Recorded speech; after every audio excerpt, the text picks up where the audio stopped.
Good morning, Tuesday morning, and welcome back to video number 2. This is our palette cleanser. We have a lot going on as is usual. The Royals are always so busy. So let's jump in and cover what we have. Let's go.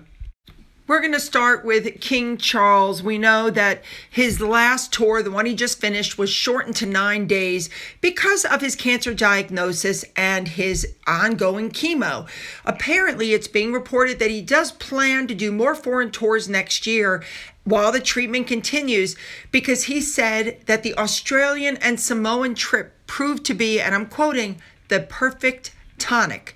So senior Palace officials have said that Charles genuinely loved the 9-day tour, and it has lifted his spirits, his mood, and his recovery. Now, the statement came out, while they were flying back to the UK, and they issued a message saying they would treasure the countless fond memories. Now, he is ready to go on more trips, he says. We'll see what happens.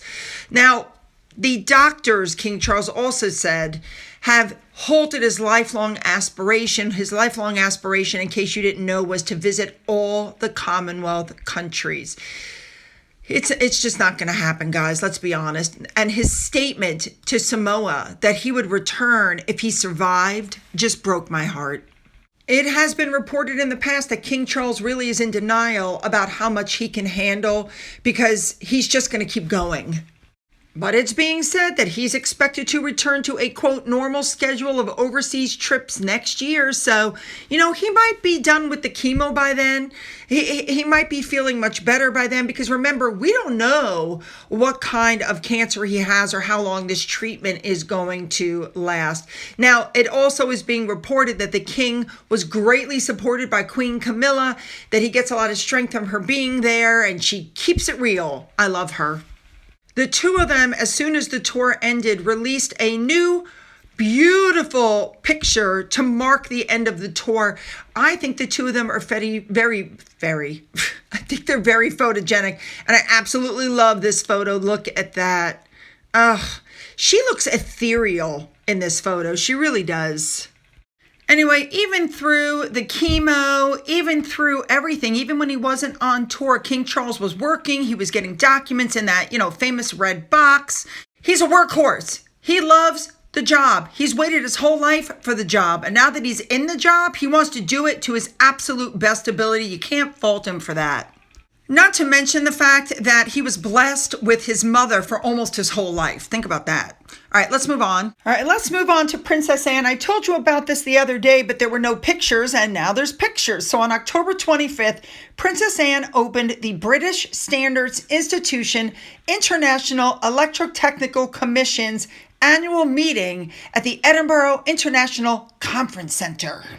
Next up, we have Princess Catherine, the Princess of Wales, who wrote to a Netflix star, Manisha Koirala, I think is how you say it. She battled stage 4 ovarian cancer. And so the princess reached out in a letter and expressed how happy she was at learning that this woman is now cancer-free after such a serious diagnosis.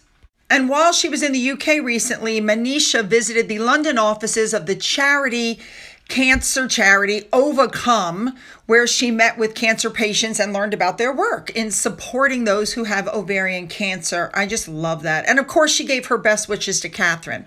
All right, moving on.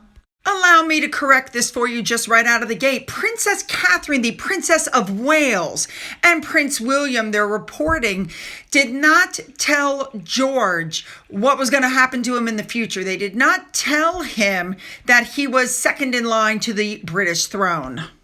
Apparently, they wanted him to have as normal a childhood as possible. And they said, there'll be a time and a place to sit down with George and explain what's going to happen. But right now, they just want him to enjoy being a child.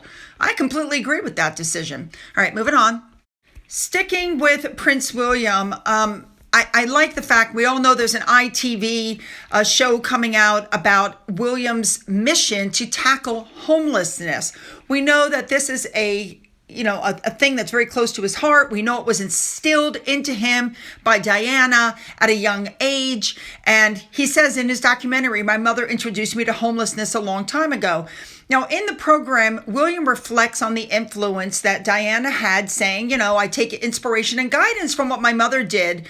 And this has grown a lot more over the last few years. He said, when I was small, my mother started talking to me about it, much like I do with my children on the school run. William said, I remember thinking if no one has a home, if everyone would be really sad, and how wonderful the environment was. He said, I had good conversations. We played chess. We talked. And, he said it was a wonderful thing. Now, this is where it really gets interesting. For the very first time in 6 years, William actually mentioned Prince Harry in public. And he was talking about his documentary at the time.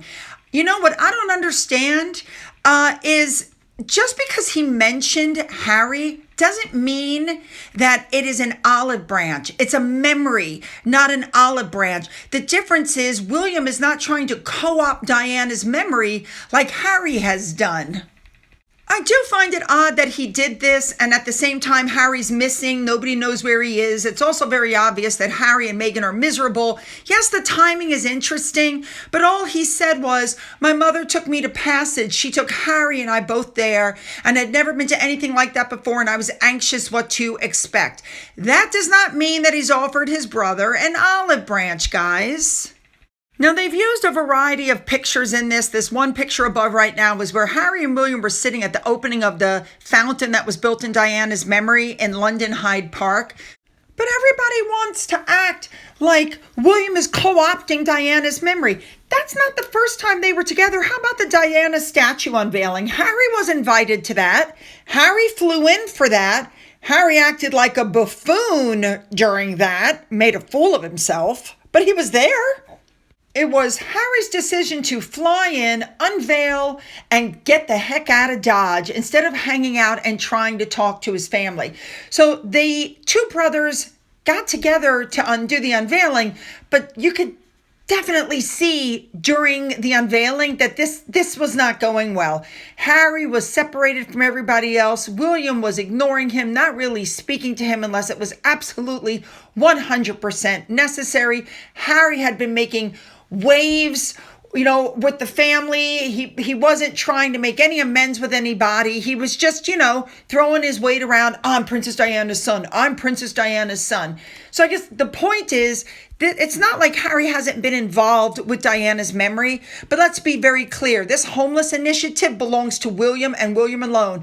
Just like the Earthshot Prize belongs to William and William alone. Harry poo-pooed it when it first started, and then after it took off, Harry and Meghan offered to help, and of course, William said, no. Now, for those of you who don't know, William's documentary has actually been picked up by Disney. It will be available November 1st. I can't believe it.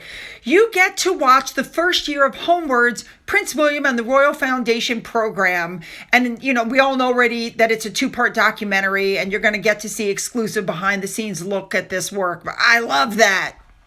All right, you guys, you know what to do. Hit the like and the subscribe button and the bell for all notifications, even though you won't get any.